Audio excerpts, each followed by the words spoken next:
नमस्कार. मी प्रल्हाद कचरे. आपण पाहत आहात विधी साक्षरता. यापूर्वी आपण महाराष्ट्र जमीन महसूल अधिनियमातील कलम 155 प्रमाणे जे महसुली रेकॉर्डचं करेक्शन केलं जातं त्याच्या संदर्भातील उच्च न्यायालयाच्या एका निर्णयाची चर्चा केली होती. आणि 155 हे केवळ लेखन प्रमाद किंवा ज्याला लिपिकीय चूक, लेखनातील झालेली चूक दुरुस्त करण्यासाठी वापरण्याचं कलम आहे, याविषयी आपण चर्चा केली होती. पण त्यानंतरच्या काळामध्ये बऱ्याच बातम्या प्रसिद्ध झाल्या. विशेषतः विभागातील तहसीलदारांची होणार दप्तर तपासणी अधिकार नसतानाही कलम 155 नुसार शेरे कमी केले. 15 दिवसात अहवाल द्या, विभागीय आयुक्तांना आदेश. आणि राज्यातील निरनिराळ्या विभागात, निरनिराळ्या जिल्ह्यात आणि निरनिराळ्या तालुक्यात मोठ्या प्रमाणावरती कलम 155चा वापर करून आदेश झाले, असं साधारण शासनाकडे तक्रारी गेल्या आणि तक्रारीच्या सुराने शासनानं आता हे चौकशीचे आदेश दिले आहेत. यापूर्वी केलेल्या या 154 नंबरच्या व्हिडिओमध्ये देखील मी असंच म्हटलं होतो की हल्ली 155 हा कलम बऱ्याच ग्रामीण लोकांच्या तोंडात बसला आहे आणि 155 प्रमाणे हे काम करून घेऊ असं लोक आता खुलेआम बोलायला लागलेले आहेत. मला असं वाटतं की महसूल कायद्यातील हे कलम केवळ लेखन प्रमाद दुरुस्त करण्यासाठी आहे आणि याविषयी अत्यंत सेटल्ड अशी पोझिशन आहे.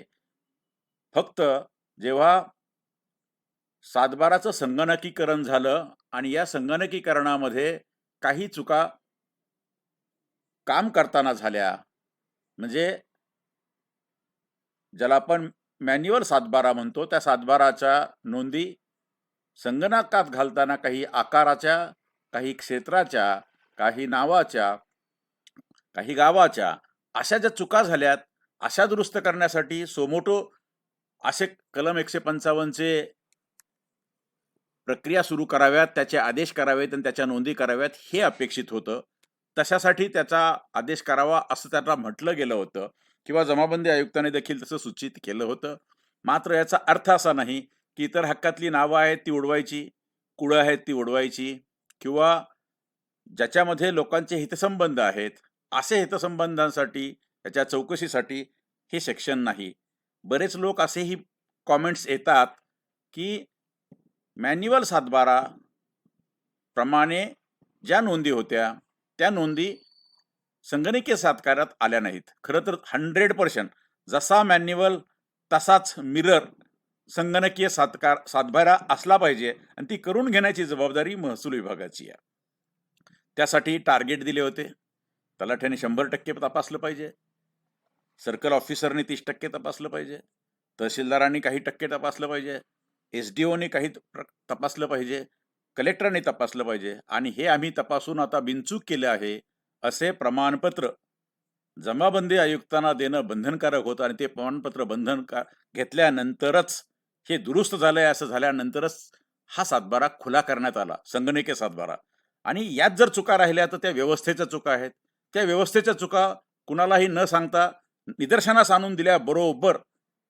जेव्हा जेव्हा झालं तेव्हा तेव्हा जमाबंदी आयुक्तांनी 2-2 महिन्याचा कालावधी दिला, त्याच्यामध्ये अभियानं घेण्यात आली आणि मग पुन्हा एकदा 7/12 मूळ 7/12 पाहावेत आणि संगणकीय 7/12 प्रमाणे तो आलाय की नाही पाहावं. समजा एखाद्याने संगणकीय 7/12 डाउनलोड केला, त्याला चूक लक्षात आली, त्याने अर्ज केला, तर तिथे 155 सुरू करण्याची गरजच नाही ना. त्याचं कारण आहे की ही ओमिशन आहे, ही कमिशन नाहीये. जेव्हा चूक कमिट केली जाते, तुम्ही जसा मूळ 7/12 होता तसाच्या तसा घ्यायचा, तर काही भाग ओमिट केला. ओमिशन दुरुस्त करण्यासाठी 155 नाही. कमिट केलेली जी काही क्लेरिकल चूक आहे अशासाठी तो आहे. यापूर्वी आपण नेमका काय आहे याच्याविषयी चर्चा केलेली आहे आणि त्यामुळेच मला असं वाटतं की याचा दुरुपयोग होतो अशी चर्चा रंगली.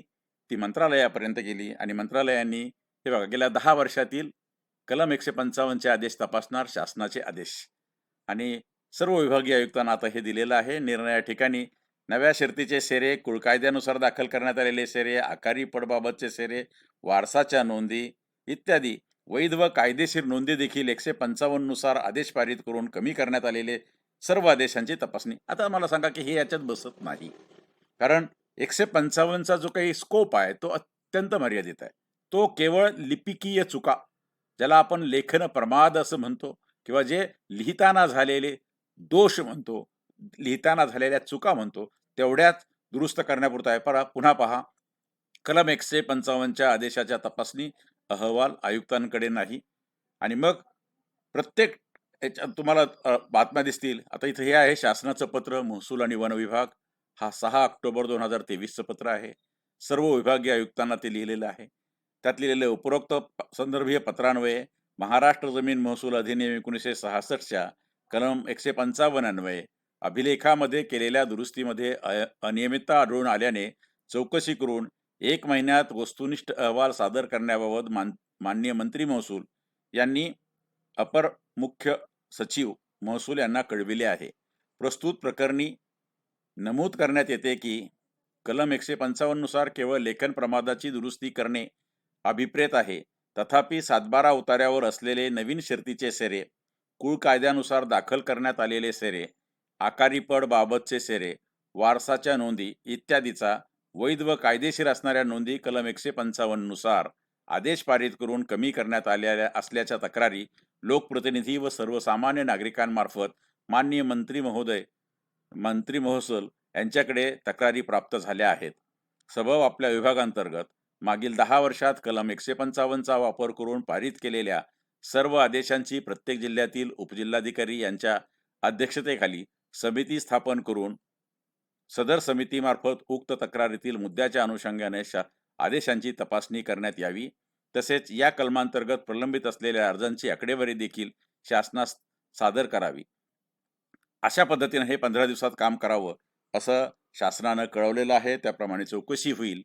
फक्त वाचकांना आणि जे सतत विचारतात, कॉमेंट करतात, जे या चॅनलचे नेहमीचे व्ह्यूअर्स आहेत, त्यांना कायद्याची साक्षरता म्हणून कळावं की 155चा स्कोप जो आहे तो केवळ लिपिकीय झालेल्या चुका किंवा लेखन प्रमाद दुरुस्त करणे पुरताच मर्यादित आहे.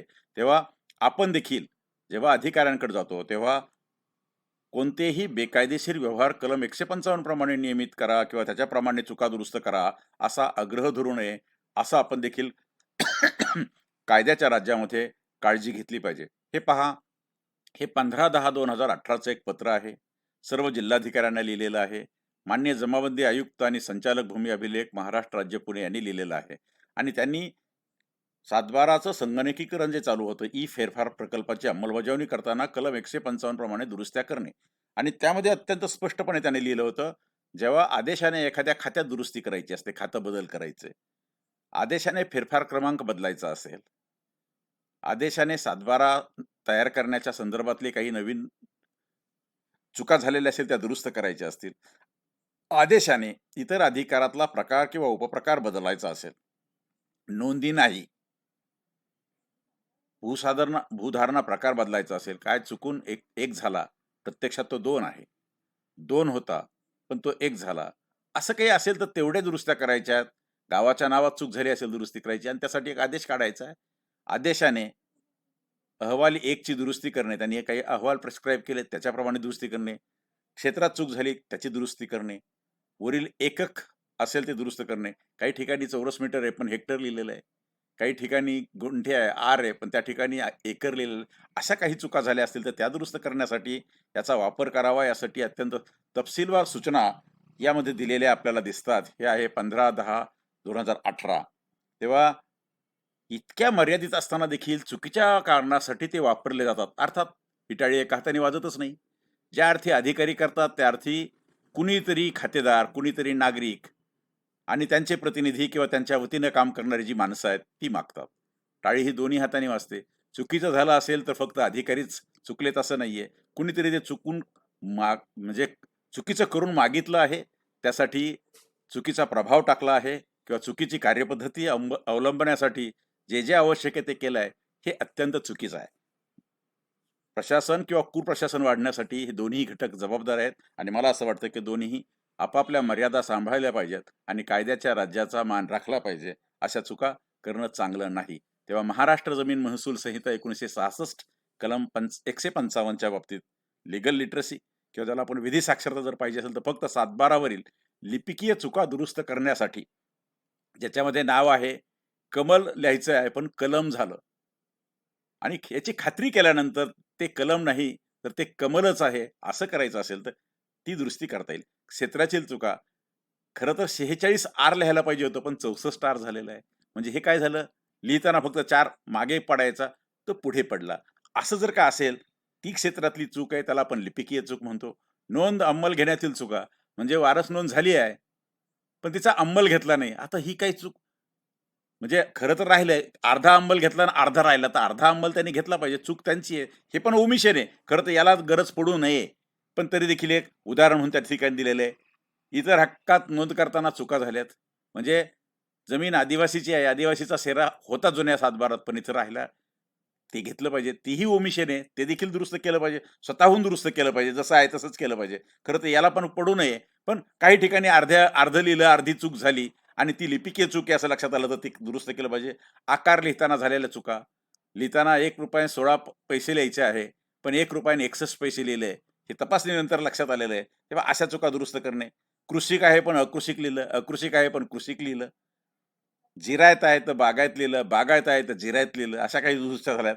आकडेमोड स्वरूपाच्या चुका, म्हणजे लिपिकीय आणि आकडेमोडीच्या ज्या चुका असतात, की ज्यामुळे कुणाच्याही हितसंबंधात फरक पडत नाही. म्हणजे कुळ आहे तर तो मालक होत नाही, मालक आहे तो कुळ होत नाही. म्हणजे किंवा कुणाचं इतर हक्कातले शेरे उडत नाही. याच्यात कुठेही शेरा कमी करण्याचा किंवा याचा आदेश करण्याचा संबंधच येत नाही. तेव्हा याच्यावर अनेक शासन निर्णय आहेत. याच्या बाबतीत अनेक परिपत्रकं आहेत. यापूर्वी केलेलं अनेक निर्णय किंवा कोर्टापर्यंत गेलेले निर्णय आहेत. तेव्हा असं अजिबात करण्याची आवश्यकता नाही.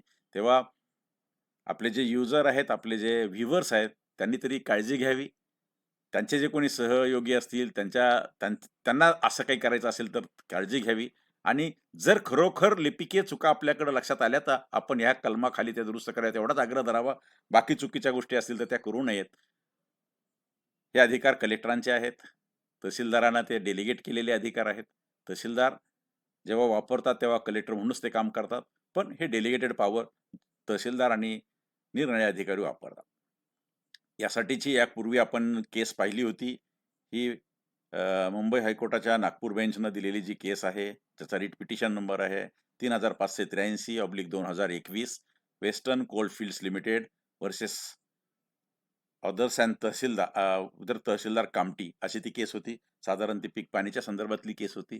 अशा काही केसेस आपल्याला शोधलं तर तुम्हाला मिळतील. तेव्हा कलम 155 महाराष्ट्र जमीन महसूल अधिनियमाच्या कलम 155 ज्याला आपण लिपिकीय चुका दुरुस्त करणे हा अत्यंत मर्यादित स्वरूपाचा विषय आहे आणि त्यात कुठलेही इतर कामं करून घेण्याचा प्रश्न उद्भवत नाही. हे केवळ आपल्या माहितीसाठी आणि या निमित्ताने सुरू झालेला जो वाद आहे, या वादाच्या पार्श्वभूमीवर आपण हा कलम अधिक समजून घेण्यासाठी मुद्दाम हा व्हिडिओ केला. जर का हा व्हिडिओ आपल्याला आवडला असेल, आपण निश्चित लाईक करा, आपल्या मित्रपरिचितांना पाठवा, शेअर करा, शेअर करत राहा, फॉरवर्ड करा, फॉरवर्ड करत राहा. हे वाचा.